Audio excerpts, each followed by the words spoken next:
તમે ઇશારો કરો એટલે હું સ્ટાર્ટ કરીશ.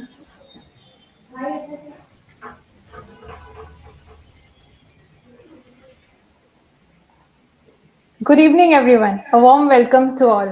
Today isn't about facts and figures, but it's about stories, about connections, and the heart of innovation. Imagine we are on a journey at the crossroad of innovation and globalization. As we explore the ever changing world of global marketing online, we are open for a space where connection don't have limits and achievement go beyond borders. Welcome to the much awaited panel discussion on unlocking global success with digital strategies. I, Reshma Rohida, on behalf of iVIPANAN, am honored to be with you on this journey as we navigate the digital trends shaping the future of the global marketing. After achieving success for 5 years in a row, iVIPANAN is excited to celebrate 6th Digital Marketing Day Surat. So guys, let me introduce you to the organizer of the event. iVIPANAN is the pioneer in digital marketing training and consultation in southern Gujarat. With strong reputation built over many years, iVIPANAN has been forefront of providing comprehensive digital marketing solutions globally. As we begin the event, I would like to thank the supporters of the event. They are Roshni, based in Ahmedabad, the Indian Society of Training and Development ISTD Surat chapter, Indo-Thai Chamber of MSMEs, SR Luthra Institute of Management Surat, BV Patel Institute of Management, Uka University, Badoli, Department of Human Resource Development, VNSGU. So, guys, we live in a time where businesses, regardless of their size, can reach audience far beyond geographical boundaries. The digital space isn't just a platform, but it's a dynamic landscape that demands constant adaptation and innovation. Whether you are an entrepreneur, a marketer, or someone who is curious about the digital front, understanding how to navigate this space is crucial. Our esteemed panel, comprised of industry leaders and experts, will share their insights, experiences, and keys they have discovered from these many years to unlock the success of global digital arena. Allow me to introduce you to them. Our first panelist for the day is Miss Roshni Sheikh, joining us from Belgium. She's a SaaS conversion strategist and product marketing copywriter at CAPE.Agency. Her expertise shines through as she delivers exceptional results for a SaaS brand by including 166% increase in organic leads, top Google ranking lasting over 18 months, and outperforming billion-dollar sites. Featured on MediaFort, Thrive Global, and more, she specializes in simplifying brand messaging and content marketing for impactful results. We welcome you, Roshni. Thank you so much, Reshma. Our second panelist for the day is Mr. Gagan Ghotra. He's joining us from Melbourne, Australia. He's a SEO manager at Xugar with a strong technical background and expertise in areas like keyword research and on-page optimization. He thrives on staying updated with the latest industry trends. Known for effective communication and problem solving, he not only contributes valuable SEO insights to his LinkedIn and Twitter, but also educates clients about the importance of SEO. We welcome you, Gagan. Thank you. Nice to be here. Our another panelist for the day, Jay Morzaria, is from Mumbai. He serves as the head of creative at Rephrase.ai. With over a decade of experience in advertising and marketing, he has crafted campaigns for renowned brands such as Fevicol, Netflix, and Amazon Prime Video. Jay is also a mentor, faculty, public speaker, recognized for his work in local and international award shows like Campaign Crest Awards, Sammys, Mommies, Foxglove, to name a few. His expertise extends to coaching aspiring copywriters and conducting workshops on creativity in business. Thank you, And finally, Reshma. welcome, Jay. Our panel moderator of the day, Mr. Bhautik Sheth, who is the founder of iVIPANAN Digital Marketing Services. With over 17 years of experience, he has trained more than 65,000 people and consulted 115 plus businesses. His awards that shows he has received awards that shows his result-oriented leadership and commitment to his work. We welcome you, Bhautik.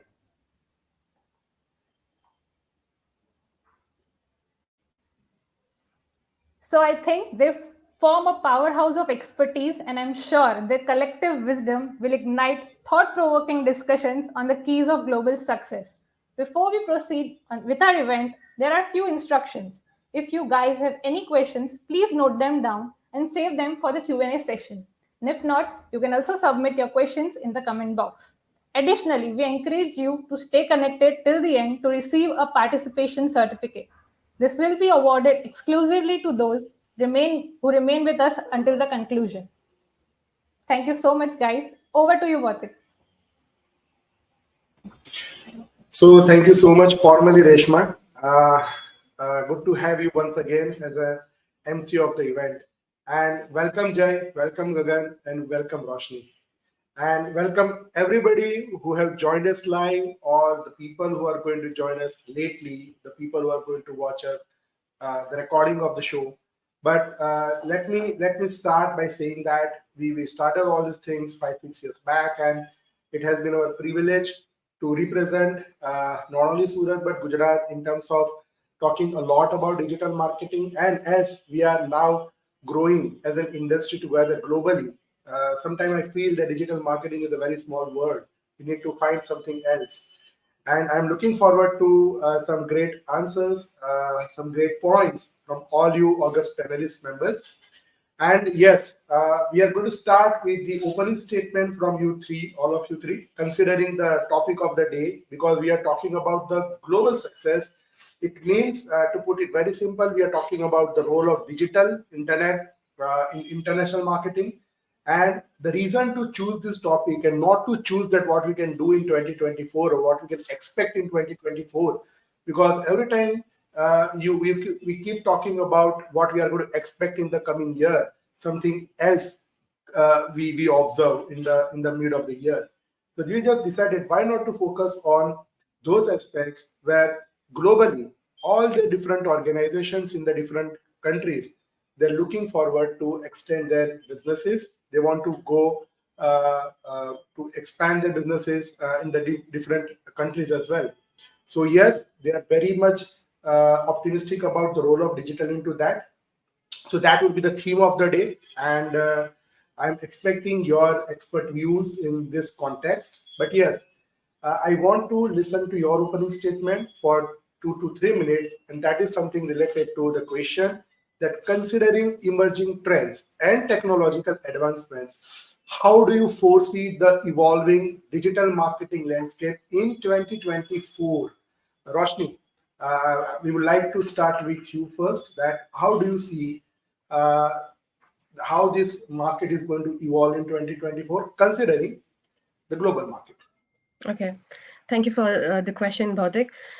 Firstly, with AI in the picture, the content landscape, the content industry has changed so rapidly that there has hardly been a time for content strategists and content marketers to catch up, because the updates, the kind of products that we're releasing with the help of AI, it kind of felt like the content industry was left behind. We were not prepared for it. But at the same time, there is a certain section of audience, there is a section of content marketers who have paced faster than the others with the help of AI by adopting systems which uses AI as an assistant and leverages the power of technology with the help of AI by speeding up the research process, by conducting research in a way that it saves you a ton of time. For example, it used to take me hours together to sift through research papers, sales call recordings, and transcripts, and all of that. It used to take me days, in fact. But right now, I can ask those questions to AI, and it gives me an answer in a jiffy, in a few seconds. So this is the starting point, because we still haven't reached the edge of evolution of AI, because it can do so much more than just the content industry. But when it comes to marketing, with AI in mind, I don't think the churning thousands of pages of top of the funnel content is going to work anymore. Of course, top of the funnel content is important to generate traffic, but how are you going to monetize the traffic is the question that you should be asking in 2024. Yes, that's interesting. Talking about the top of the funnel content. Thank you so much, Roshni. Gagan, your opening remarks, please. Yeah, just continuing on what Roshni left with the AI. So I feel like in 2024, we will see businesses using AI in different ways, especially content is the easiest goal that you can hit with AI. But on the same time, I think that moving forward in 2024, we will see a lot of businesses trying to sort of game Google algorithms using ton of AI content. And in that kind of scenario, having something unique that is written by you, me, or someone who is actually an expert in whatever field they are writing about, I think the value of that will rise. And even with my team internally over here, I usually mention that if AI can lower the barrier of writing the content, but that means the value of an actual expert will go up. So if you are any type of the business and you are writing content that is actually helpful for the people, and people can relate to it and say that, okay, this is written by Gagan, that's why I am reading it. So I think that moving forward in 2024, the value of experts will become more experts over time, and people will be reading the content, but before reading it, they will be looking at who wrote it, because the content can be written by AI and a lot of AIs will be out there writing the content. So I think over time, especially in 2024, people will realize that businesses can use AI. So people will focus more on who wrote this content, and then they will go ahead and read it rather than just reading a blog post and then at the end seeing that, okay, Gagan wrote it. So people will go like, okay, who wrote it? Gagan wrote it. Okay, let me read it. So I think that this will be the trend in 2024. Okay, so those who wants to know what Gagan writes, you can follow him on Twitter, and you can come to know what Gagan writes. Yeah, that's so interesting, Gagan. Thank you so much for your opening remarks. Jay, the same question to you, and you as a creative professional, what's your point of view? I think it's completely what both Roshni and Gagan have pointed out are very valid points, that AI is going to be a major dominating factor coming over the years, and not just 2024, but over the next few years, because the technology is constantly evolving. I was last serving as the creative head of Rephrase.ai. So, I mean, let me tell you that we are in quite some nascent stages of how AI is, and we are going to only go forward from here. And it's not just a passing trend, it's here to stay. I can assure you of that. However, I think going forward, for brands and for marketing professionals, the most important distinctive factor which will set them apart is going to be creativity, is going to be about how they express themselves, whether online or whether offline, rather than only the kind of marketing spends or the kind of AI adoption or the kind of tech adoption that they are doing. See, it's a simple logic, right?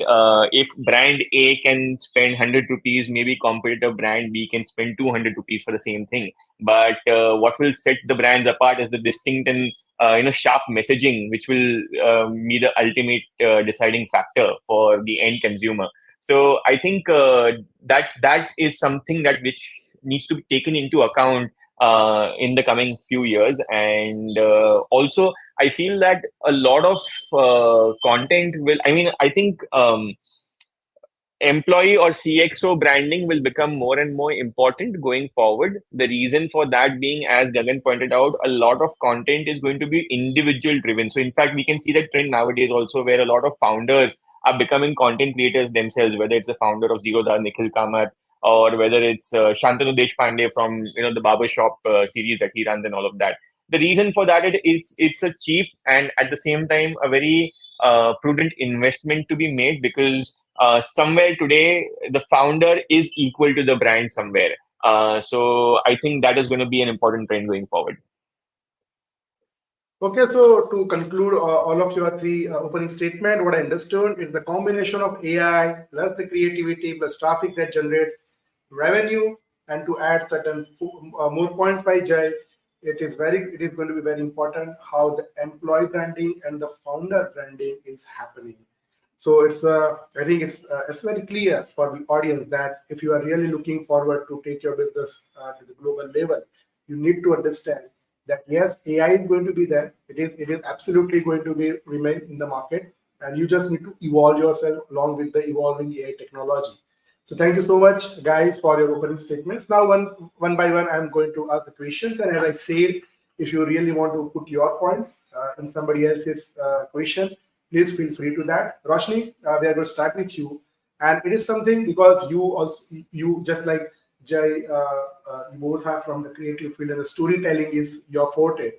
Uh, uh, this is very crucial to understand that how can businesses craft compelling and culturally relevant content for diverse international markets in the era of content saturation.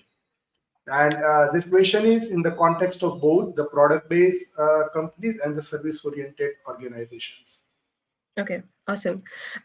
So I would firstly like to point out that storytelling is a completely different beast to chase when it comes to two different branches.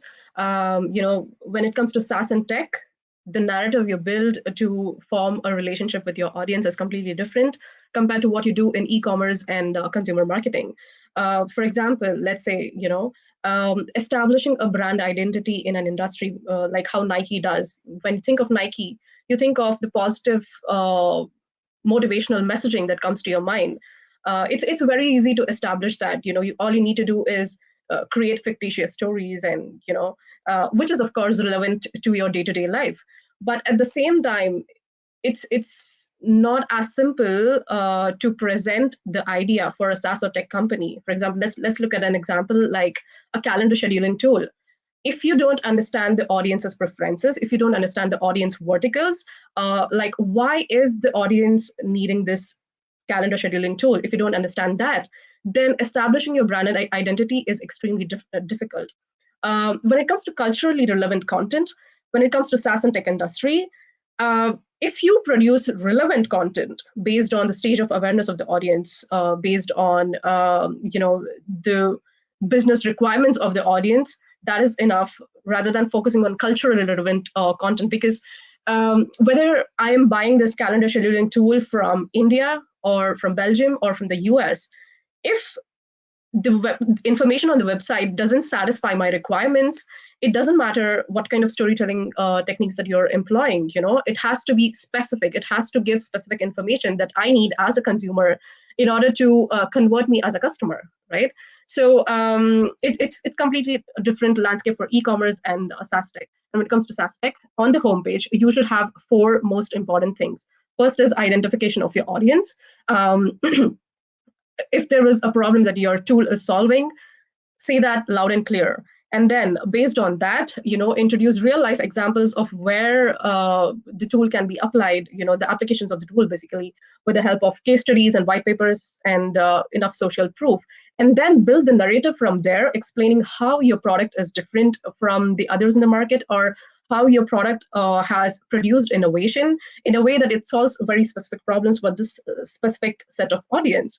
So it totally depends on what your audience wants and what your audience preferences and priorities are. So, when you have to craft relevant content, the first step, the pre-step before doing content, is to actually conduct thorough audience research and find out the preferences so that you can develop content.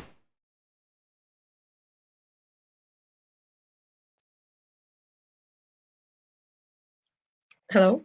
Can you hear me? Yes, yes. Okay, Yes. awesome. Yeah, cool. Okay. Thank you so much. So yes, identifying the audience, application of the product, and finding the product differentiation. I loved your last point that you need to identify to set up the narrative that how your product is different than your competitor's product. And I think considering all these factors, if you are going to create the content looking at the different target markets, geographically target markets, then I think you can get the good result. Thank you so much, Roshni, for answering this question. Going towards Gagan. Gagan, you are the SEO pro, and we have seen throughout this 2023 the amount of algorithmic updates that Google has introduced. So we just want to understand, considering this evolving algorithms of search engines, specifically Google, what key factors should businesses prioritize for international SEO success in the coming years? Oh yeah, there have been a lot of updates recently, and I've seen like patterns where Google hit a site in Australia, and their equivalent site in UK is also hit, and their equivalent site in United States is also hit. So Google is going really strict on the sites nowadays. But if you need to get the basic structure correct, that's the first point. So if you are international business and your structure looks like you are using .com.au for Australia, .co.uk for United Kingdom, and .us or something like that for you for United States, then you need to have content that is clearly catered to that audience. So in United States, some words are used in different context. In UK, some words are used in different context. In Australia, some words are used in different context. So a common thing that I highlight with businesses is in Australia, we don't say friend a friend, we just say a mate. So if on your site you are a SaaS product and you have refer a friend, that's a no, because we don't say friend, so it should be refer a mate. So that's like a simple localization thing that you need to do, especially in the language itself. And I feel like moving forward in 2024, Google will become like really, really localized, because Google's understanding of audience has grown like significantly over the time. And with the recent updates, I have also seen that Google is really, really pinning down its understanding and what it's showing in the subs. So for specifically, let's say I am in Melbourne, Google clearly understand Melbourne audience, what they want, what they are looking for on the search. So weather here changes really, really frequently. Like we have like 4 seasons in a day sometimes. Sometimes it's sunny, sometimes it's rainy. So Google have that kind of the understanding, and according to that, Google shuffles the results to show the relevant information. And same happens for UK and same happens for US. But if you are not even mentioning that our, let's say you are selling umbrellas, and if you are not mentioning that Melbourne has like 4 seasons of weather in a day, then how big of your understanding is of your demography and your potential audience? So my best advice is have localized teams. So if you are a brand, at least have one person seeing your marketing or seeing your content strategy in the country. So if you are based in Australia and you have business in the United States, you must at least have one or two people over there who can bring localized information into your strategy and say, okay, this is how it should be for United States. This is how it should be for India. This is how it should be for UK. So I think this will change a lot moving forward in 2024. Yes, Roshni. Yes, please, Roshni. Yeah, adding to Gagan's point about globalization, like for example, there are many Indian SaaS and tech companies that are writing content, but unfortunately, that doesn't cater to the global audience because of the nuances of the language. For example, when you read even within the first few lines, you understand that it is not written by a native speaker because there are a certain set of nuances that Indian audience or Indian writers do not catch up on. For example, if I have to say, you know, I will be going to this place, an Indian content writer is going to actually write, I will be going to this place. But in the US, they don't talk like that. You know, they speak fast and they use something called contractions. So that while writing, they don't say, I will, they'll say, I'll, you know, with an apostrophe and double L. So these are minute nuances which the Indian writers fail to catch up on, and which kind of projects that, you know, this image, the image of non-globalized content. So these are, they seem minute, but they have a major impact on enclosing audiences globally. Yeah.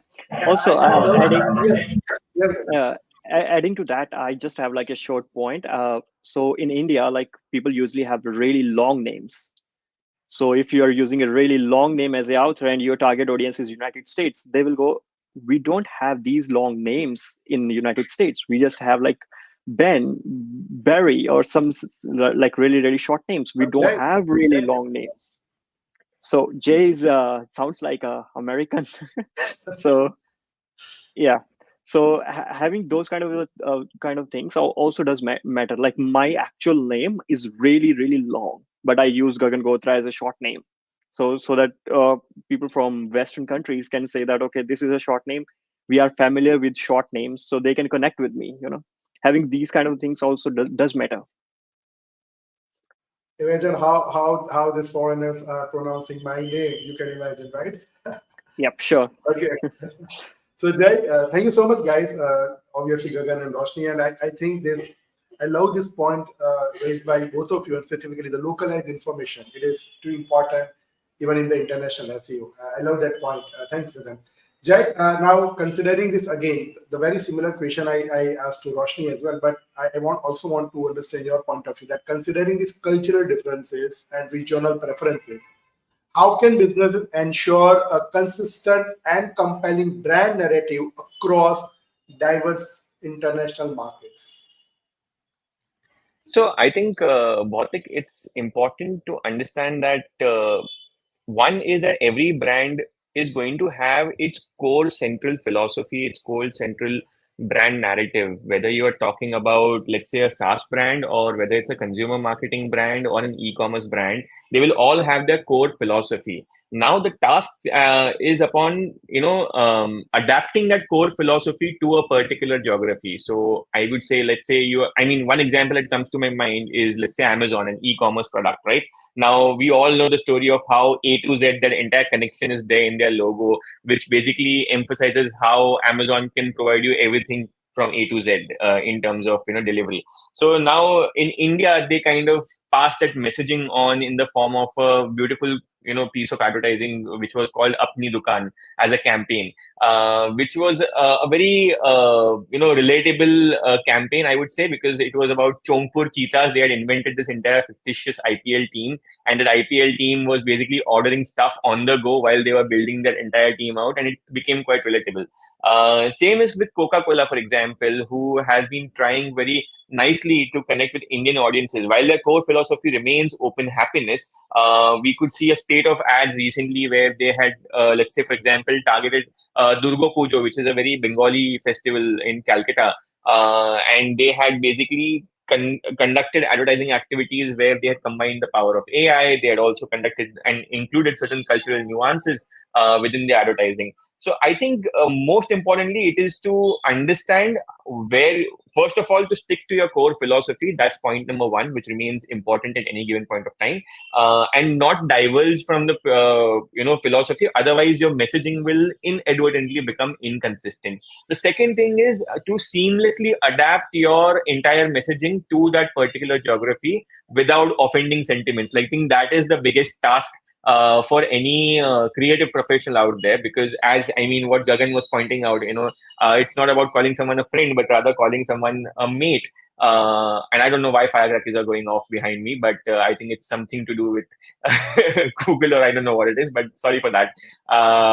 Anyway, what I'm trying to say is that it is about not calling someone a mate. Not calling someone a friend, but rather a mate for an Australian geography, for example. For what Roshni pointed out, for example, about using contractions in US rather than using longer sentences. So it's about understanding those smaller detailing also, and not just larger cultural nuances. So I agree with that.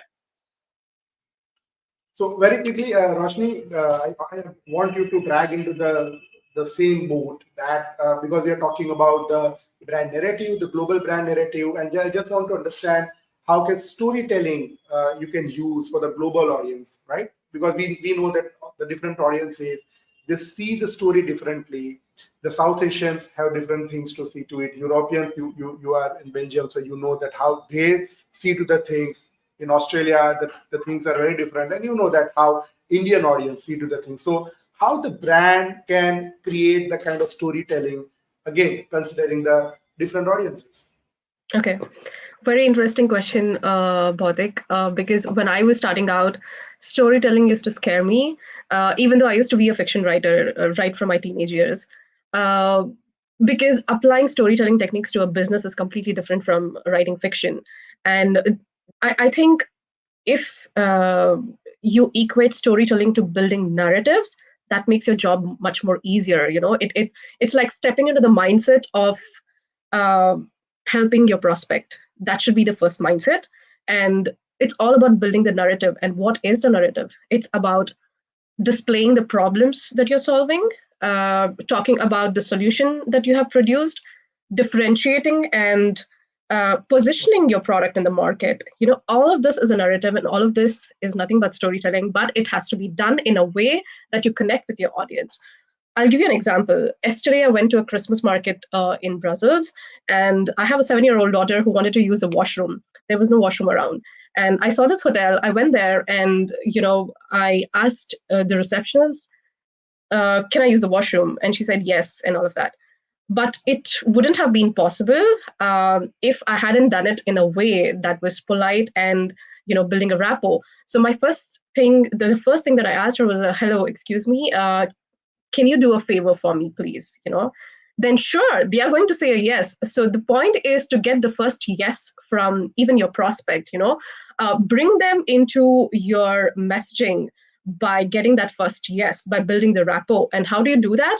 If you're writing content, then it is all about building positive momentum to draw your audience into the subject that you're talking about. And that is how you do it on a blog content. And if you're doing it on a landing page, then specify the problem loud and clear, get a yes from them. It could be self-identification of audience on a landing page. You could say, calling all entrepreneurs and business owners interested in XYZ. That is called identification of audience right there on the landing page.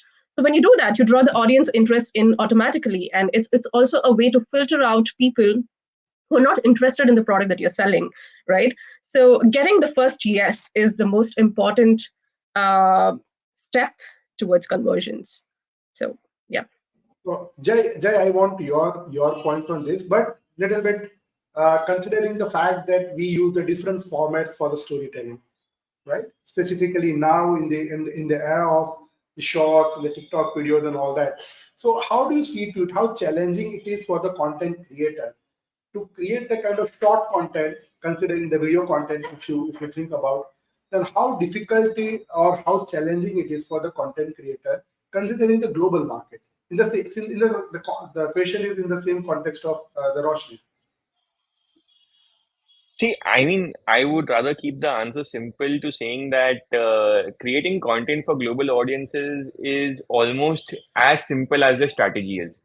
I mean, what I mean by that is if your strategy itself is convoluted in the way it is built, then of course the messaging will be equally confused. But if the strategy itself is clear, direct, precise, and conveyed in a manner which everyone in the room can understand, so that everyone who's working on the brand can align to that one fixed vision, then it is going to be easy. So for example, I would say that every brand needs like a top level storytelling narrative which is going to be recognized worldwide, because whether despite the cultural differences, there are some commonalities that every human being has across the world. So a top line storytelling narrative which will connect to people on a more human level is, I think, important. Then there are more direct efforts like content marketing in terms of blogs, in terms of performance marketing, in terms of SEO and all of that, which also need to be combined with that overall larger narrative. And when both of these are working in sync, is when magic is bound to happen. I mean, without sounding way too political about it, in our country itself, we have the example of how BJP conducts its, political narrative across mediums, whether it's digital, whether it's offline, or whether even it's in the speeches that the Prime Ministerial candidate, Mr. Narendra Modi, gives. It's all very, very, in line, and it's all following one particular narrative. So I think that example should be portrayed across brands who want to make a global imprint. Bhautik, just to add something on this. Please go ahead. Oh, yeah. Okay.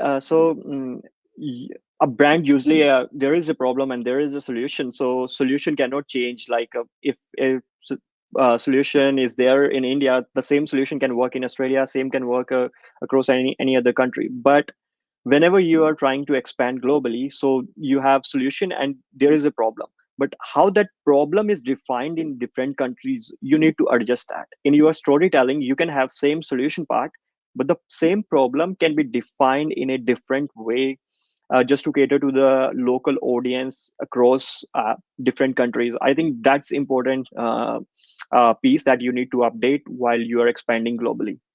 So yeah. I can just throw an example for you. So in India, or in the United States, let's say Amazon offer 1 day delivery. So you can buy right now, and by by the end of the day, the product will be delivered to your house. And in Australia also, there is the option to select that I don't want item today. I will be happy to get it in 3 days, because that will mean less carbon emission. So the problem is same, like getting product delivered to your house, but the storytelling around it is different. That Amazon know that Australian audience care more about the environment. So there is that thing on their product page saying that instead of today, you can get the product in 3 days, because we will not be sending one van just to deliver your product. So that means less carbon emission. So this is how, like, same solution, but the problem is defined in a little bit of different way to sort of cater to the local demographic. Gagan, I just want to extend right now the same discussion point. Let us take it to the SEO, from the SEO perspective. Now, normally we see there are different kind of businesses. The business that already has the global footprints, and now we see in the Indian context there are businesses they want to go global. Now, this is something for the second type of businesses who are right now doing very good locally or nationally, but they want to go global. Now, the point is, first of all, they're very hesitant in spending money on SEO. They do not want to spend a lot of money to pay to the SEO agency, or maybe to hire an employee who can do SEO for them. They are okay to go with the ad campaigns and something like that. But if they are convinced to go with the they're convinced to go with the SEO, how difficult or challenging it would be for the business owner to understand that they are going from local to global, and how SEO strategies are going to work in their favor. So what do you think? What should be the role of that business owner to that? So first of all, I just want to say, like, most business owners, they are hesitant to spend on SEO. So if there is a spending list, SEO may be at the second last or third last part of their spending. But with the SEO, the expansion can be like really, really quick. So if you already have captured Indian market with your .com domain, or let's say you are using .com domain in India, and now you want to expand in Australia, you can just go .com/ from there. But the first thing that Indian brand will face when they are expanding to any other country is anybody is not aware of their brand or anything like that. And with SEO, I think that can be their first impression, starting with the site and building up the site and telling the story of the brand, catering to the specific audience. But how a business owner will understand this is usually in terms of the leads or purchases, because most businesses are looking for revenue. So if they are expanding out of India, they want more revenue from there. And SEO is usually like a long-term aim. We all know that. And building a balance over there with the business owner, saying that for short term, ads can work out, but running the ad, and underneath that, we need to build a long-term SEO strategy that can help the business to rank sustainably and bring that initial ad cost down over time, is like really, really important. And to be honest, like, I also face this challenge. Like, most business owners, they just want, even if I am a business owner, I will be looking for leads, my product purchases, and not like spending on SEO for like 6 months straight. So striking that balance between ads and SEO is like really, really important, I guess. Yes, To Roshni, add you to want to what add Gagan something? said, like most business owners, for them, the first step is to run ads without building the content engine that actually amplifies their sales processes, which influences their sales processes. They don't think about the overall user journey. It's not enough if you just have a landing page and you start running ads. What do you want the ad to do? What do you want the people coming from the ads to do after they land on your landing page? The landing page is not optimized, so it doesn't have the proper messaging required to convert the audience. So you're basically just flushing your dollars down the drain when you haven't set up a proper content engine that actually does your job to amplify your sales process, to add the credibility and trust factor to you as a business. So it's not enough if you just start running ads. Build the engine, build the content engine, build the case study engine, build the credibility engine that you need to amplify your sales process and cut down your sales costs, especially in 2024. Yeah. Jay, I want to take this question to you also because I just want to understand that you might have, obviously you have worked with the high ticket clients, but I just want to understand how has been your experience working with high ticket clients, the mid ticket clients, and the low ticket clients. And when have worked with them, how was their holistic approach towards digital? They might they might want to spend on production, they might want to spend on social media, they might want to spend on something else. But how Yeah. eager they were to spend on search engine? How has been your experience? So I think first of all, sir, Bhautik sir, it's not only about SEO. I think business owners are largely skeptical of allotting budgets for marketing in general and not just specific to SEO or content. After And that's we where run an agency and we know we know it well. घर घर घर घर की कहानी है वो तो so I I think I think and in fact that's the difference I've observed between your low ticket clients and your high ticket clients. See what it's about the perspective and not about the spends really. And let me explain how. The low ticket client is looking at marketing as a cost. कि मैं इतना पैसा, I mean I'm spending so much money on this. The high ticket client is looking as marketing as an investment that today's efforts will reap me dividends tomorrow. Like that is how they are looking at it. So of course, as a function of that, what happens is that the strategy, since you're looking at it as an investment, now no investment unless you are at Mahalakshmi race course or something, or you're betting on something else. Your money is not going to double tomorrow. It's going to take some time for your for the compounding to take place. It may take a year or 2 years, or even you can have a 5-year horizon as well. It is about making that investment and having a proper plan to back it up.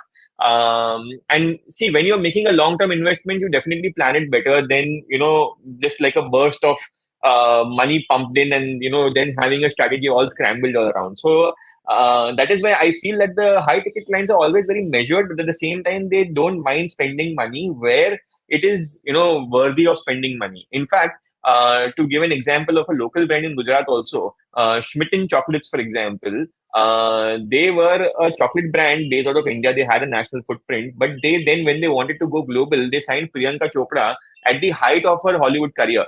Right, so they didn't mind signing her when she was the most expensive, because Priyanka Chopra at that point of time was a perfect representative of an Indian made person, representing a global brand herself. So I think that is how it should be looked upon. So Jay, because you have said the brand of Schmitten is from Surat. So I know about the story, and this is my favorite case study. I discuss a lot in my training session as well. But now connecting the same your response to another point, I want to take it.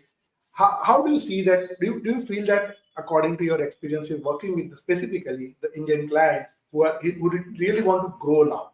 How ready are they for the omni-channel marketing, or they're heavily relying on the digital platforms only? See, I think at this point of time, with the emergence of D2C brands, I think we are over reliant on digital. You are right about that. And the reason why I'm saying that is because if you see the brands which started traditionally as a D2C brand are now looking at offline distribution as well. So, for example, if you're looking at, I'll give another example of a Gujarat-based brand, Beardo, for example. So Beardo started as a D2C brand completely, and then now if you can see their products at medical stores, you can see their products at other cosmetic stores as well. At least in India, I don't know about members abroad. But so that is how I think defining the strategy going ahead is going to be like. And I need to also kind of drive in the point about making your fundamentals very, very clear, in the sense that your D2C game would be very strong, but a lot of stronger brands in India are built upon distribution. Whether you take Hindustan Unilever, whether you take Nestle, whether you take Colgate, for example, all these brands are built upon distribution. So I think distribution is going to be a key point going forward. And that digital footprint has to expand into an omni-channel sort of a strategy going forward. Also, in some countries, I mean, an online model is not so preferred. In people like to, I mean, just culturally, the consumer likes to go to the shop and physically experience a product before buying into it. They don't like to just shop online. So that's why having an offline presence and an omni-channel strategy is also something that's helpful. So yeah. Yeah, just to add on that, Okay. one of my SEO friend used to say that if brand can distribute correctly in digital space, they will definitely figure out some strategy to distribute in the physical space. So I think that same thing brings to the how important is online presence for any business. So if you can figure out how to rank, how your listing will show up in subs, and how your content is getting distributed in Google Discover or Google News or everywhere, at the end of the day, that's where eyes are. And once you get that wheel going, you will end up figuring out how to distribute, or how to get to the customers, to or how to get to the last mile customer. Roshni, how has been your experience in the European market of the scene? To be honest, I am not aware of the e-commerce and consumer marketing, but when it comes to SaaS and tech, people are only bothered about, to mention, like somebody in the chat is talking about this Google updates and algorithm updates and all of that. Um, if you're following the right process, the right approach to cater content to your audience instead of pleasing the SEO gods, then you don't have to keep worrying about the algorithms. You don't have to keep chasing the algorithms, and just follow the user-led keyword research, and then use SEO as an add-on. That is the process even I follow. So independent of the European market, independent of the global US market, if you are catering content to your specific audience based on your research and based on your product and solution, you don't have to worry about algorithm updates. Okay, so audience, if you have any questions, please feel free to put in the comment section. And I just think that I need to take this question. This is for Gagan, specifically for you. And the question is coming about if you have to say something about the Gemini and how it is going to affect SEO industry, bad or good, both. I know it's a very technical question, but if you can answer in the short, your point of view. Gagan. I think with Gemini, it's gonna be same thing that happened with ChatGPT. So it's gonna be a hype. It's already a hype, but I think when Gemini Ultra comes out next year, it's gonna be more, because that's the Google's most powerful model. So let's see what the capabilities will be. But I guess it's gonna be same thing. Like most of the tech savvy, internet savvy audience will shift it to ChatGPT, and same thing will happen with the Google Gemini. So tech people who spend their days on Twitter, they will start to use Google Gemini via Bard. And most of the everyday people who usually search Google for the information and not to judge SERPs, because even if I am buying a shoes, I end up like looking through the sites and try to see like how they are doing SEO, but that's not an average user. I think and the tech savvy audience will be, let's say, 10% of the overall internet users are just tech savvy, who likes to use these kind of the products and everything, but 90% of the people are still using Google. And I think that will be the case moving forward, unless and until Google will just replace 10 blue links and say, okay, Gemini will show up as first thing, and then all of our carriers are dead. So let's see what happens in 2024. So like everybody's talking about, the career is, like the career is very hazy. The SEO people are talking about the same thing. The designers are talking about the same thing. The storytellers are talking about the same thing. And I wish that we see the better part of this, rather than, just getting scared about the reality. But yeah, things are a little bit scary in the industry, but let us be very optimistic that we can use all these updates for the betterment. And I think so, guys. Recently, I was just to add my points to it. Although I am the moderator, but I have just attended 2 days national conference of the learning and development team here in India. And believe me, guys, one thing that I got to know from all the speakers throughout the day, 2 days, is that in the future is about training people. You need to train people how to use the things. And as we are seeing the technology is coming every now and it is evolving every now and then. I must say that it is not easy for the layman, for the business owners to get acquainted with the evolving technology. And I believe that they really want good people to help them understand technology. With that, Jay, I want this question to point it out to you. And again, this is in the context of a business that is now going global from the local brand. The business wants to go global. Do you believe that it is possible to standardize the global brand image through the digital content? Is it possible at all? Yeah, I think totally it's completely possible to standardize a global brand image as long as you get the adaptation of the brand's philosophy right in terms of cultural nuances. I mean, we have successful brands who have already done that and are still doing that. I mean, top line examples, although they are typical and cliche, would be, a Nike or an Apple, who are still following the philosophies of just do it or think different and are continuing to cater to that particular brand narrative despite geographical differences. So I think it's completely possible. The only thing that one needs to be mindful of is, in fact, to not veer from that narrative.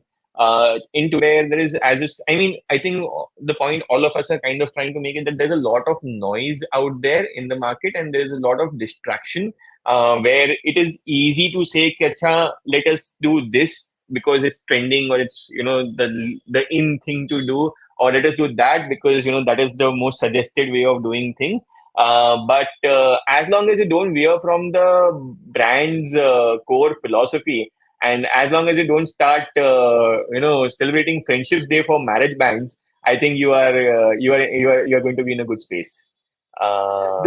Jay, do you have any experience with your past clients? If you want to share by hiding the names? I mean, are you talking about good experiences or bad? Anything that you want to share? No, so I'll talk about the good experiences in terms of like a global client itself. I mean, Colgate, for example, was a client that I was working with for the longest of time, and now Colgate is a global brand. We all know it. The core ethos of Colgate revolves around the world, or around the word smile. See, what they are trying to say is that they are essentially a dental product. I mean, they're not only a dental product, it's Colgate Palmolive, so they also have cosmetics and anything, but the dental part is quite dominant. And we all recognize Colgate with toothpaste and toothbrushes and all of that. So the word smile plays a very important role for them. So the entire philosophy is that we want to give people a future that they can smile about. Like that is the entire philosophy that they follow globally. Now in India, when they adapted it, it's about the line became the India brand philosophy for Colgate is smile karo or shuru ho jao, which means whenever you are trying to do something new, it might be that you are a little nervous, you are a little hesitant to take a step forward, but in those moments, manage a smile on your face and take the first step and see where it goes. So now that is a very clever way of adapting the narrative to an Indian context, and similarly, a lot of brands have done that effectively. So I was a part of the team who was working on this particular campaign for the mother brand Colgate itself, and the Smile Karo Shuru Ho Jao was an effort which was led by me and a lot of other people, my seniors, creative directors like Manoj Bhavnani and everyone. So yeah, it was a fun thing to do and a very, very massive campaign to work on, but at the same time, a huge learning experience for all of us. Absolutely, that is a beautiful campaign, and I must appreciate your team's effort, Jay, and wonderful campaign. Roshni, your experience on the same lines, like what Jay has just expressed his experience. Yeah. So the logistics intelligence brand that I worked with recently, it's a small brand, compared to billion-dollar sites like FedEx and UPS. But with the help of the right targeting, with the help of right featured snippets, with the help of it's basically catering the requirement. We were able to beat them and outrank them on Google consistently for years to come. It was not like a one-off thing. It ranked and it went, but we could consistently rank on Google, take the top spots for years to come because of the way we designed the content strategy overall. It was not just one-off blog, it was built based on the pillar content, which solved a very specific problem. And then we branched out into topic clusters, which targeted the same keyword and leveraged that keyword. And that's why we could beat billion-dollar sites like FedEx and UPS on their own keywords and outrank them. So it's all about understanding audience. I say this again and again, it is all about doing the right research and getting it right. Okay, so Gagan, now going again a little bit technical, and this question is related to everybody's favorite EEAT, the people who are in the industry and they understand EEAT, and those who do not understand EEAT, it is something related to the experience, expertise, authoritativeness, and trustworthiness. So Gagan, how do you believe how difficult or easy to manage your EEAT criteria for the international SEO? Especially for the international SEO, doing EAT optimization is like a really, really hard task because you're looking at different markets and then you're trying to prove to the different markets that you are the one who have experience, expertise, and authority, and people should be trusting you. And I feel like this may sound like a little bit different approach, but with EAT factors, I specifically advise clients to focus on the video part of the things, not the text part of the things, because with text, it can be written by me and I can plug in author as Bhautik, or I can plug in author as Jay. But if you are doing video content, it's like really, really hard to say that if Gagan has written an article and there is a video Gagan explaining what he has written in the article, then it's really, really hard to say that this article is not written by Gagan. That's my strategy so far around EAT, and that's what I advise even to the brands. If you want to build authority and trustworthiness with your customers, you need to show that who you are, especially the face, and the face should be moving on the camera, not a picture on your website. That's good to have picture on the website, but unless and until someone is sitting there explaining things, saying to someone, it's really, really hard to build that trustworthy factor. So specifically nowadays, TikTok is banned in India, although, but I highly recommend to the brand owners that get on the TikTok, get behind a camera, record whatever you are doing. You explain like this product is for this audience. This is what you can do with our product. And at the end of that video, you can also mention that if you want to buy this product, go to our website or check out our website for offer. You can get 50% off by using this coupon code because you watched this TikTok or something like that. So I feel like with EAT, it's going to be a video thing, and especially moving forward in 2024 when generating content becomes so easier, it's going to be people like you and me sitting behind a camera and talking about the things, not writing about the things. Yeah. Jay, Jay and Roshni, this question is for both of you, and I think Jay can start, and Roshni, you can continue with the same question. Because when we work with the client, we always emphasize that we need to integrate our content marketing. It shouldn't be limited to either the SEO content or the social media content. We need to integrate, right? So what do you think that, have you ever worked, or what is your experience, both of your experience, where you are integrating both the team, the social media team and the SEO team, and then you are defining the content? A small example I would like to give that. If we normally, this is very important that if you are having a wonderful YouTube video, why not to integrate with the website, and why not to leverage from the SEO's point of view by implementing the schema and all that. So how has been your experience working with both the team together and then coming out with the better results? Jay, you can start. Yeah, I think Bhautik, I completely agree with you in the sense that I think one of the biggest mistakes we have made in the advertising and marketing industry is to decouple the media and the creative teams. Because earlier at least I remember a time when copywriters, art directors, and media planners used to sit together and they used to plan out an entire campaign together, and a media person also had an equal say in the room. At this point of time, unfortunately, the practice has now so become that the media is acquired first and then the creatives plan around that. So I think it is important to have all the stakeholders in the room and kind of have that planning for the integration to be a seamless outcome.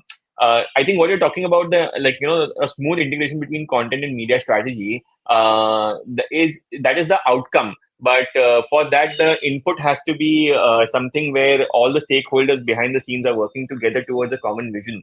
And that is where I was saying, if the strategy is simplified enough for everyone to be on the same page, and if people are working in tandem, I think it can be easily achieved. I don't think it's rocket science. I think it's something which just needs to be made process everywhere. So, for example, if you were to give us a brief, and if me and Roshni were to work with Gagan on a particular project, or maybe me and Roshni will come up with the core central idea of what the brand is going to do. And Gagan can then probably tell us whatever technicalities need to be taken care of in terms of an SEO perspective.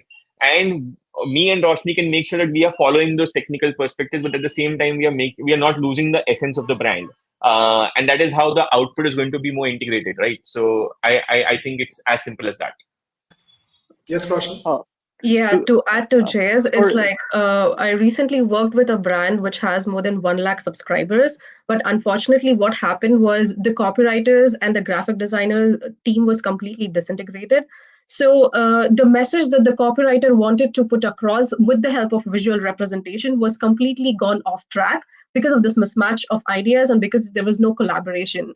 And that led, for the campaign to tank, and it didn't perform as expected because naturally, when you're not pooling in talents, when you pool in talent, you actually increase the capacity, right? The creative capacity of the team. So when you're not doing that, then obviously the campaign is going to tank. And other than that, repurposing content, I mean, it applies not only to content and social, even email marketing. You can reuse your case studies, to build trust and credibility for new subscribers, and even retention marketing. You're going to use case studies and white papers in your emails for retention marketing. So any field of marketing, you'll have to collaborate. The team has to come together so that you amplify the effect and the influence of it. So yeah. Yes, Gagan, you wanted to say something.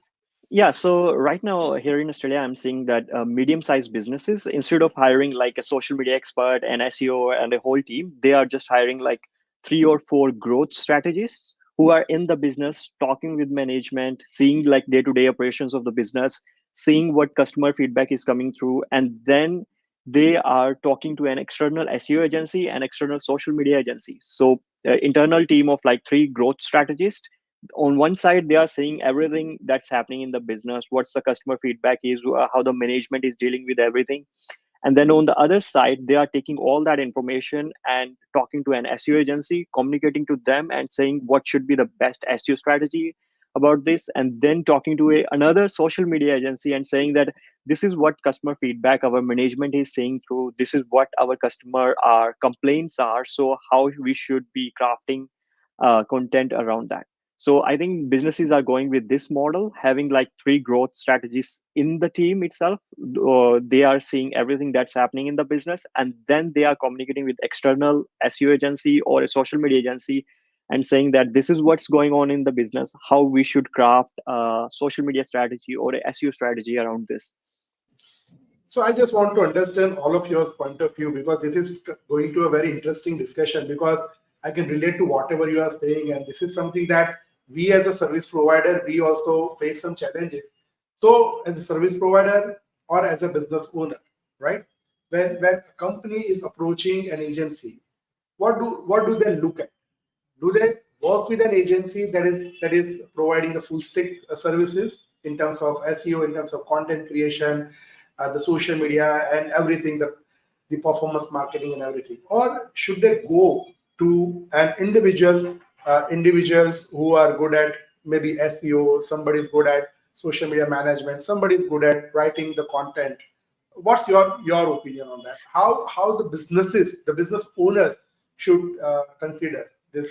So it totally depends on the business problem that you're trying to solve. For example, if you are suffering low conversion rates on a landing page, you don't have a traffic problem. You have a quality traffic problem. Likewise, with email marketing, it is not just a medium of communication. It's also a tool that you can use to maximize your conversions or solve a specific business problem. For example, if you are migrating from one software to another, and the only medium where you can reach your customers whom you are targeting to retain is email marketing. So you cannot use social media as a channel to retain your existing customers. It is a waste of your resources and time and energy and effort. So it totally depends on the business problem that you're solving, and depending on what medium your customers are or your subscribers are, or another set of audiences hanging out, you have to use the channel. Jay, your point? Yes. No, so I agree with what Roshni said. Like, it depends on the business problem at hand, and accordingly you will decide whether you want to go for a team of individuals and all of that, or as Gagan mentioned, whether you want to approach separate agencies via growth managers in-house, or if you want to, let's say, go with a single full stack agency or whatsoever. However, one point that I would want to note with all the brands is to, and I mean, maybe this is just my frustration as a creative person, but all I would say is that it is important for all the brands to have a creative voice within their ecosystem also. Increasingly important in today's day and age, where everything actually revolves around creativity. In the sense, if you see, if we strictly speak from a social media point of view, short format video content is picking up in terms of reels, in terms of YouTube shorts, and all of that and everything. So what that creative strategy will be, which will get that kind of eyeballs for your short-term video content, a creative person can define better as compared to a top-tier MBA brand manager or someone who's sitting over there. And I mean, no disrespect to anyone with MBA or anything like that. What I mean by that is that they are, looking at technicals, and they are looking at things which can be measured. They are looking at things which are, I think, more on the business side of things. But a creative person is someone who understands the business side of things, but is also more in touch with the audience sentiment in general. And today, it is about kind of marrying the both, where audience sentiment and business goals kind of come together to form like a effective result. So I would really urge brands to have a creative voice on the table and not fill the room up with people who are like-minded, essentially. Sometimes a different opinion can do wonders. Yes, this is again pushing me to think beyond, and I'm just trying to connect with the challenges I have faced over the years. So before I'll take the audience's question, there's the last question from my side, and this is to all of you three. But this is a very interesting question. This question is, when you guys are working with a client, you are discussing with the team, or you are discussing about your campaigns, your strategies with an individual. It can be a department, marketing department, or an individual. If you have anything to share, that how has been your experience over the period of time, that you might have felt that the person who's representing the client's business is not acquainted with the kind of knowledge that you are having, and how difficult it has been for you to ultimately fulfill the requirement of the project. I think Gagan can start. Okay, so that's like a really difficult question, and you throw it at me. Okay, so I think if from the client side, a specific person is communicating to you, it's really, really important to keep in the mind that that person is responsible for responding back to the management. So management gave that person a goal saying that you need to increase the revenue, and here is an SEO agency for you to communicate with. But the ultimate goal is to increase the revenue. And as a SEO person, as an SEO expert myself, I need to frame the story around what's the goal of that person is. And if the goal is clear that you want to increase, sell more products or get more leads for your business, but if that person is not understanding what my process is and how I can achieve that goal of higher conversion or higher selling, then I should be like really, really cautious in planning out a long-term strategy. And if it is possible to talk to someone else in the business, I would highly recommend doing that. Because if you laid out like a 1-year SEO strategy to someone who cannot grasp the whole idea around like what's your planning is, what you want to do in terms of the SEO, then at the end of the day, when it comes to the site getting hit by an algorithm update, management will come to you and say, we there was a specific person communicating to you about everything. We had a specific person so that you can talk to him, and the site is still getting hit. And then you cannot be in a situation saying that that person does not understand what your strategy was. So I feel like if you can, you should at least try to approach management and say that this person is not getting the full understanding of what your planning is and how you're going to execute this SEO plan.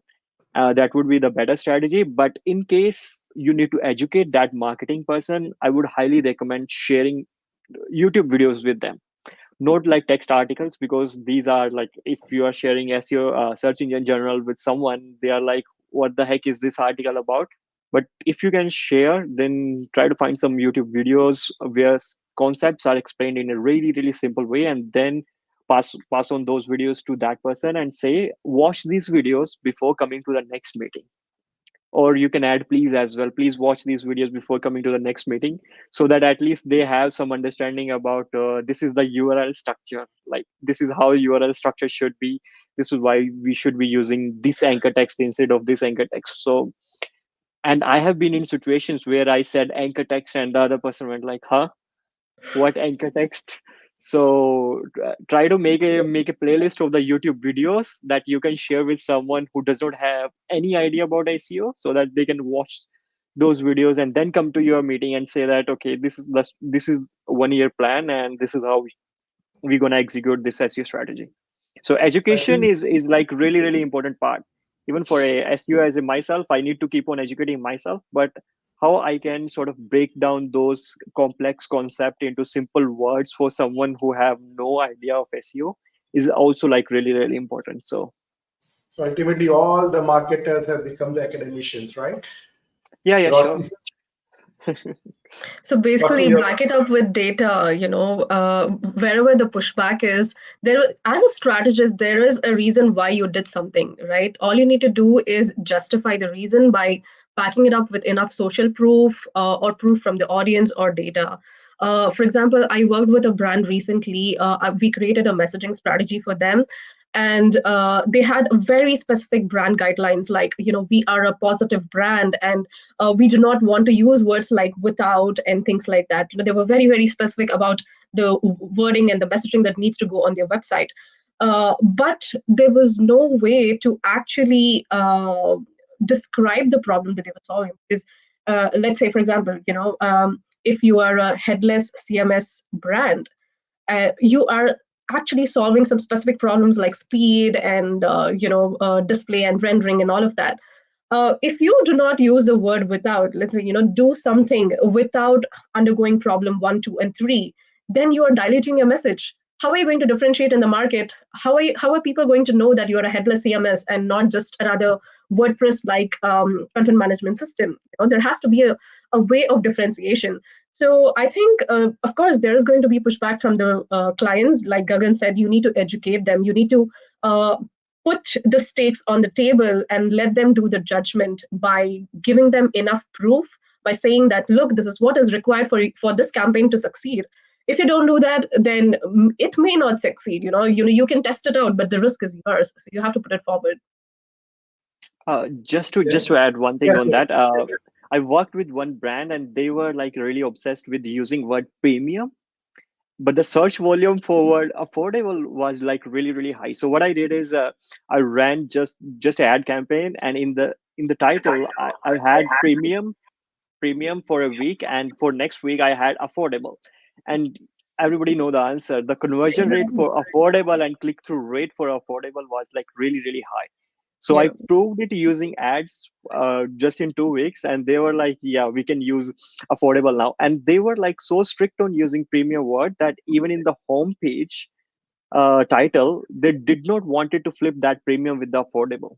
So Yeah, that's the thing, there was reviews, there are social proof, there is reviews all over in G2 and TechCrunch and everywhere. And people are like, oh, we are using this product because it is solving this problem, and it is letting me do XYZ without ABC problems. So it is all over the place. I had to show the social proof for them to really get convinced and not come up with a more pushback, because that is the only way it is going to work.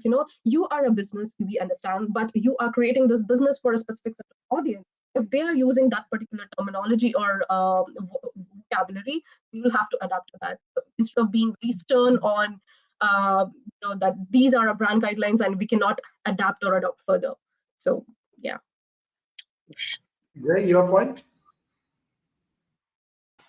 No, I think ultimately, in my opinion, it all comes down to instinct. And the reason why I say that is because, I mean, see, while for SEO, the answer is different because, it's quite a technical this thing. So you can basically send YouTube videos and help people understand how SEO works.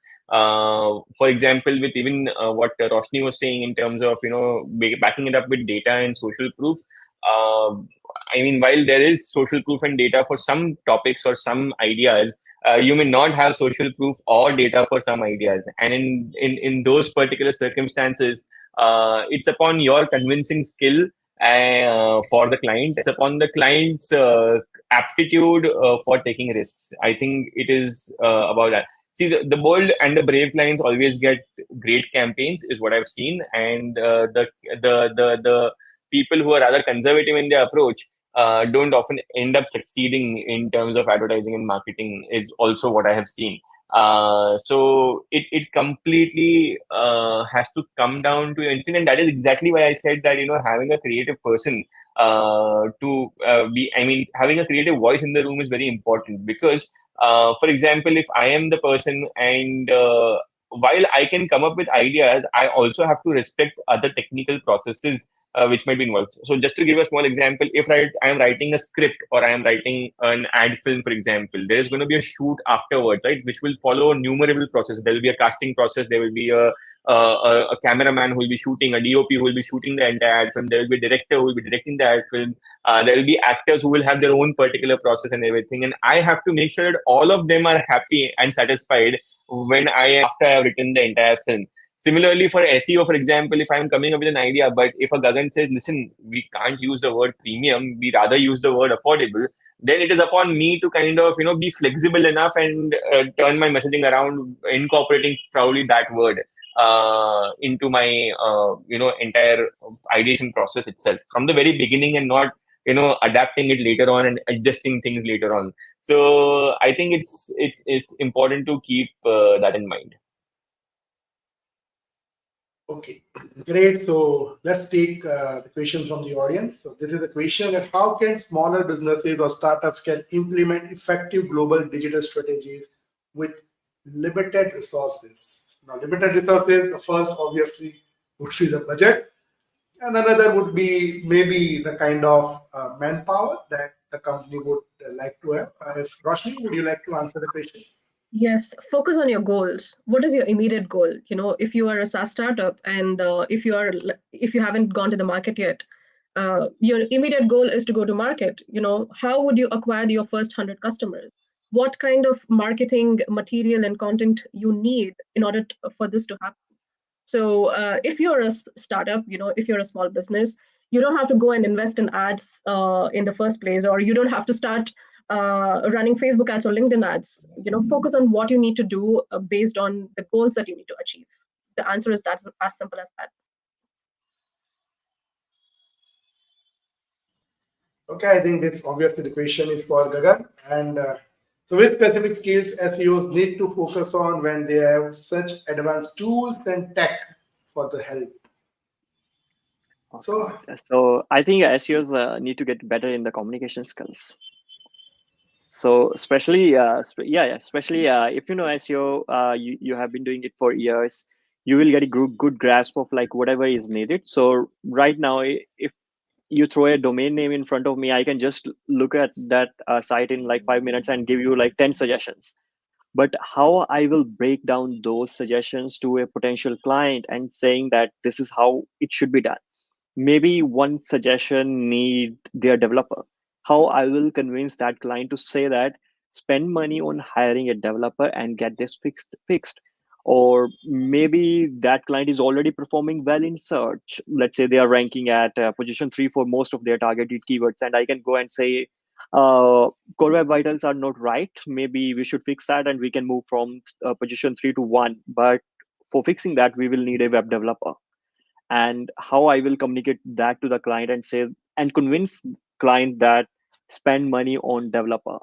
So I think breaking down really complex topics and complex SEO techniques into simpler words so that even clients who have no idea about SEO can understand it, that's like really important communication skills. And the second part is building your brand as a SEO experts. That's also really important nowadays. So if you are well known on Twitter, or well known, you're writing your own blog, or you're writing on LinkedIn, it's highly likely that you will end up getting more clients compared to people who are not doing that. So that also come into communication strategy, like how you are communicating about SEO on Twitter, how you are communicating about SEO on LinkedIn. So I feel like getting communication skills right is like really important. And especially, as I mentioned earlier as well, that with the AI content coming forth in 2024, how you are telling your own story, either it be learning SEO, or how you are dealing with your clients, how you are building your case studies, how you are presenting that information on your website, on your LinkedIn, or on your Twitter, will become like really important. So my best recommendation is focus on your communication skill, and rest you will figure it out. Like most people get scared of like hearing like these really large words saying EAT, or technical SEO, canonical, href, lang. You will figure those things out because you are SEO, so you can search the information. But how you will end up communicating that to client or your potential client, that's going to be really important. And I am saying this from presenting like number of failed sales pitches to the clients. I have done the audit, I have put together the slides, I have presented it to the client, and that at the end of the day they say no. And maybe slides were better, I could have done like 5 more slides or 10 more slides, but how I communicated, how I can understand their mindset, the research about the client itself, if you can, not only the industry, if you can find, if someone is a founder, and just try to look at their LinkedIn, where did they went to the college, what their understanding of the business can be. If they grew up in rural India, or if they grew up in rural Australia, their understanding of business will be different, and in your sales pitch you need to reflect that. So focus on your communication skills, I would recommend. Okay, so I think Jay, you can answer this question. How can content creators effectively measure the success of global strategies beyond traditional metrics like views and clicks? I think, see, views and clicks, and I mean, I may not be the most most qualified person in terms of a media expert overall, but from my understanding of things, in today's day and age, they're the two very important metrics for a business to track are CAC, which is the cost of customer acquisition, and the LTV, which is lifetime value of the customer. So if you are, for example, an edtech business, your cost of customer acquisition would be 10,000 rupees. The fees you're charging per year is 50,000 rupees. And probably that customer whom you acquired at 5th standard, which is a child, may go on till 10th standard. So like 5 years would be the lifetime value, for example, right? So views and clicks come way later on. I think these are the two main metrics to be tracked worldwide, and whether it's India, Australia, or wherever people are, I think these two metrics are going to be important, and to have industry benchmarking. In the sense, what I mean by industry benchmarking is what is the average CAC. Let's say if you have an edtech product, for example, so what is the average cost of customer acquisition for an edtech product in the US, and compared to that, where does your cost of customer acquisition stand? What is the average lifetime value of a customer in say US, and where does your product's lifetime value stand in comparison to that? I think that sort of benchmarking is important. Second thing is your traditional matrix like awareness, what we basically have in terms of your marketing funnel, awareness, interest, desire, and action, right? So from the awareness stage to the action stage, how many customers are getting dropped in the process, maybe keeping a track of that and why they are getting dropped. Sometimes it could be something as simple as your website not loading in the first place. Everything is right. You've optimized it. You have done everything. You have written the right headline, but वो load ही नहीं हो रहा है. It's not getting loaded at the same time. So the customers are dropping. So to basically keep improvising the model and not just, like it's not like a one-time thing. You do it and you finish it off. Keep improvising the model so that you retain as many people as you can in the funnel. I think that is how it can evolve. So it's definitely much more beyond views and clicks and even likes and shares for that matter. Just to add about metrics and clicks, talking about just SEO and social, Yes. I think most business owners should focus on having one dashboard for their digital presence. So bringing together data from Google Analytics 4 and Search Console and their socials, either as a dashboard in like Looker Studio or something like that, where they can clearly see they don't have to go to GA4 or Search Console or their Facebook Meta backends and everything. They can clearly see this is the metric that is important for them. Either it be like a clicks CTR for this specific page or how much time people are spending on a specific page. They can track all that just into the one interface. And we as SEO experts can go into GA4 and analyze each data point. But we should try to have one dashboard for the client where it's showing whatever metric client want to focus on in terms of just like search and social media ads, and the rest Jay mentioned like tracking the revenue and everything. Okay, to add to the points, any business owner or even content creator for that matter should look at a campaign from 3 lenses. That's what I do. That is SEO, UX, and conversions. So for SEO, the obvious KPI is going to be traffic. And for UX, things like bounce rate, which depict the quality of your content, like how Jay said, how many people are you retaining by the time you reach the action phase, by the time the audience reaches the last stage of awareness, right? That decides the quality of the content that you have. So the obvious KPI is the bounce rate. Out of, if 100 people are coming to your landing page and if 85 people are bouncing off, so you have your 15%. Is that a good rate? Have you improved it from the campaign that you had previously? What is the gap? So that is how you measure. And when it comes to conversions, obviously revenue and sales is the obvious KPI. So that's how you measure the success of content campaigns. Great. Okay, And so one also, more question. just to mention one last point, I feel like most of the businesses end up confusing the metric, and I also recommend to track the chain. So let's say the chain is you a click from the subs, it comes to your page, a click to another button, and then you click to another button. Having like a map of clicks, and reaching at the end to either it's a lead on a SaaS product or a buy product button on a e-commerce page. Having that chain is like really important, and over time you will see that okay, at point B in the chain most of customers are dropping. So what's the problem at point B, and can we optimize that point, because the rest of the chain is working, but from there on it's breaking down. So we can point to the specific UI or UX on the site and say that okay, this is what's breaking our user journey and we need to fix that. I track the user journey as well, not the end metrics. End metrics are also important, but in the user journey you will find some pain points for your audience, and you can try to fix that, and that will show up in your end numbers that you are tracking up over time. Jay, would you like to answer this question? What do you suggest the brands who don't have representatives globally? How do you deal with the things? You don't need representatives globally. I think it's a simple thing. And I think I'll also combine this answer with another question which was asked that, brands which don't have too many resources. I think this kind of has parallels with that. So I don't see it is a misconception that you need to only have resources to kind of get things going for yourself. There was a time period when organically getting viral was possible. Then that organic kind of became dead for a point of time. But I feel now organic is coming back into the form of short form content, whether it's in terms of reels or YouTube shorts. It's about what the platforms are promoting at this point of time. So from a very purely logical standpoint, Instagram is pushing reels, so let me make a reel. YouTube is pushing shorts, so let me make a short for my brand, is what logically comes to mind. In fact, there's an Indian brand. The example I can give is there's an Indian brand which basically exports Multani Mitti, which is a skincare product, to the US, and I mean they charge quite a lot as compared to the rate it's available in India. Maybe the export cost and all of that. I don't know the technicalities, but I mean the markup is up to 300x from what I understood. Like the price difference on Amazon.in and Amazon.com was up to 300x from what I could understand.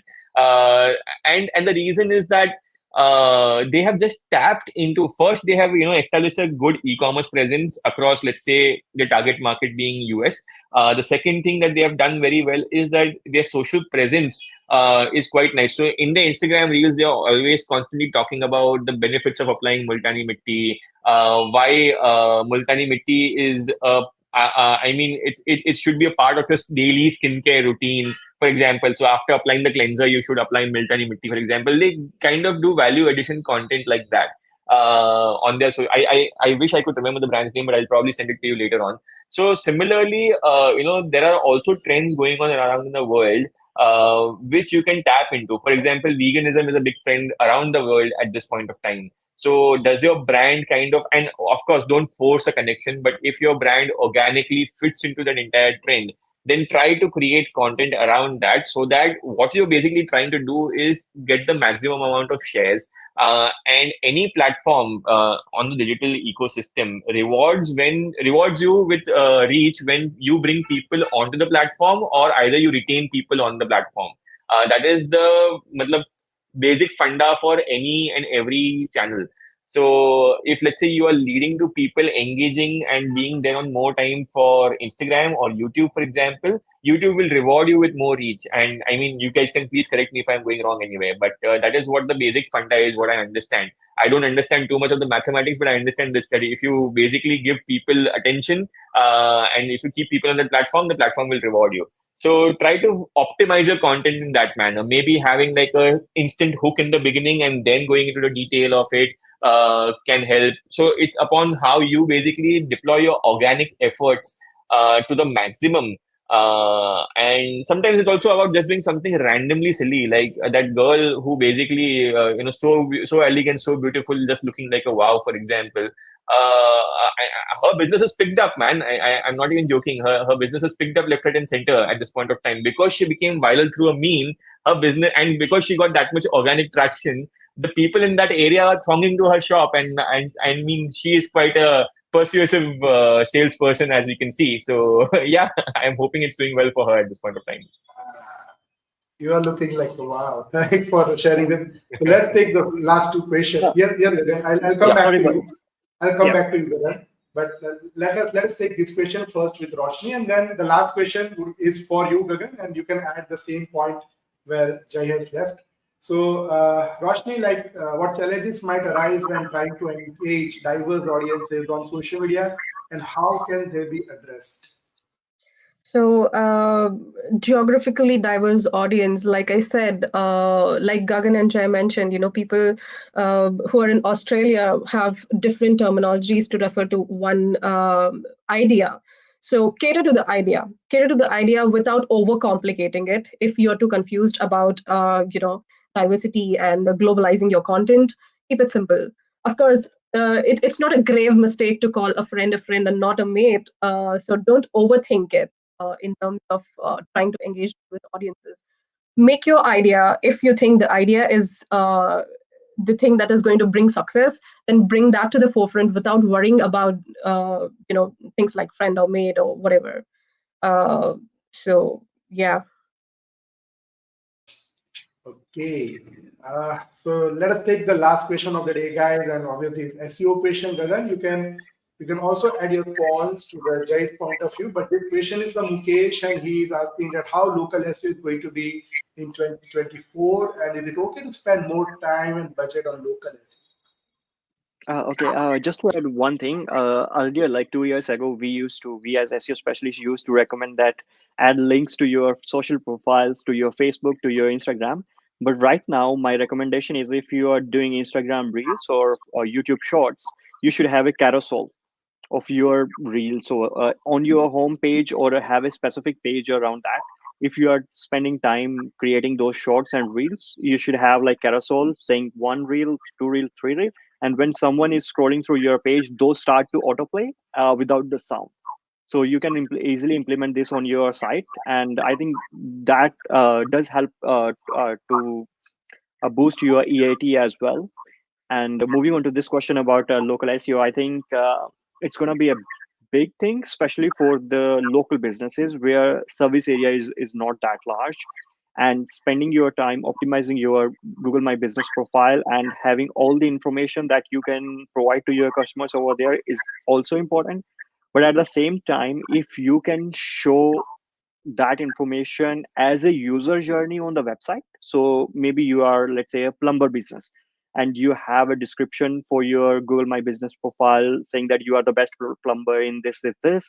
But if you can take that description and translate it to a specific user journey on the website, and say that, okay, you land on my website, you call me, you describe the issue, and then the second step is I send you a quote, you say yes, I come to your home, I get your thing fixed.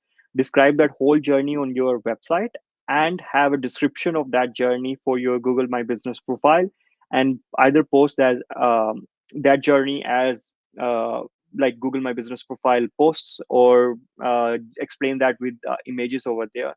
So this is what you can do with local SEO. Yeah. Okay, so that was a wonderful answer. Thank you so much, Gagan. Thank you so much, Roshni. Thank you so much, Jay. And I think the audience must have learned so many things. It was not limited to how you can leverage digital platform if you really want to go global. But I think we have tried to cover up so many different sense of digital, and it is related to your local SEO. It is related to your content marketing, and we have taken very good examples. Thank you so much, guys, for spending your time. And I know that you guys are so busy, and specifically Gagan is from Australia, Roshni has joined us from Belgium, so the different time zones. Thank you so much. Thank you so much once again from my side, and it's over to you, Reshma. Thank you so much, Bhautik. Yes, I agree with Bhautik. Joining from different time zones and with the time limit, with the busy schedule. Thank you so much, Gagan, Roshni, Jay, and also our panel moderator, Bhautik Sheth. So on behalf of our organizing community, I would like to extend a warm and heartfelt gratitude to all of you participating, especially to our esteemed panel. We are immensely grateful for your time, expertise, and insights. A special word of thanks for our supporting partners. Lastly, I would express my deepest gratitude to all the attendees. Your active participation and enthusiasm made this panel discussion thought-provoking. It was a great learning experience, and we hope to meet you next year again with the 7th Digital Marketing Day. And thank you for joining, especially on a Monday evening. Happy weekend, happy week ahead. Thank you, Reshma. Thank you, Bhautik. And nice to meet you, Gagan and Roshni. Thank you for having us. Same here. Thank you so much. I got to learn so much from you guys, Gagan, Jay, and Bhautik. It was amazing. It was an amazing session. Thank you so much. Yeah. See you soon, guys. Definitely, we are going to have too many other such sessions. That is my promise to all of you. Thank you so much for joining. Yeah, See you sure. soon. Thank you for the Bye-bye. invitation. Bye.